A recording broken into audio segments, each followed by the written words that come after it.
ஏவாவேலுவை வந்து அந்த பகுதியில் இருக்கிற மக்கள் மலைமுழுங்கி வேலுன்னுவாங்க. இருக்கக்கூடிய மலைகள் எல்லாம் வெட்டி திங்கிற ஆள் ஏவாவேலு. தன்னுடைய அதிகாரத்தை பயன்படுத்தி வெவ்வேறு நபர்கள் மூலமாக அங்கே இருக்கக்கூடிய எல்லா மலைகள்லையும் கல்குவாரிகள். கல்வி திருடன் ஏவாவேலுன்னு சொல்லுவாங்க. அதாவது கல்வி கொள்ளையன், திருடன்னு சொல்லக்கூடாது, கல்வி கொள்ளையன். மனைவி மீது, மகன்கள் மீது, இவர் மீது வரிசையாக எக்கச்சக்கமான மருத்துவக் கல்லூரி, இல்லை arts and science college, engineering college, இது எல்லாம் இருக்கும். ஆனால் அரசு சார்பான நிறுவனங்கள் எதுவும் எந்த ஒரு இதுவும் இருக்காது. கல்வி கொள்ளை, மருத்துவக் கொள்ளை, மருத்துவமனையும் இங்கே இருக்காது. இங்கே அரசு மருத்துவமனை ஒழுங்காகவே இருக்காது, குடிக்க தண்ணி கூட இருக்காது, எல்லாமே அங்கே வரணும். மருத்துவக் கொள்ளை ஏவாவேலு. ஏரி திருடன் ஏவாவேலு. ஏரி ஏதாவது வந்துச்சுன்னா அந்த ஏரியை திருடிடுறது.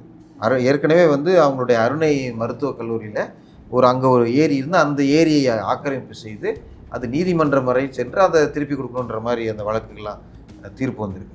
அங்கேருந்த ஒரு ஏரியை திருடினார். இப்போ இறுதியாக ஓட்டு திருடன் ஏவாவேலுங்கிறதையும் சேர்த்துக்கலாம். ஓட்டையும் திருடி தான் இப்போ ஜெயித்தார். இவ்வளோ நாள் வந்து மக்களுக்கு தெரியாமல் இருந்தது, இப்போ தான் இது தெரிய வந்திருக்குது. ஏவாவேலுக்கு அந்த தொகுதியில் மக்கள் இவ்வளோ தான் மரியாதை வச்சுருக்காங்க.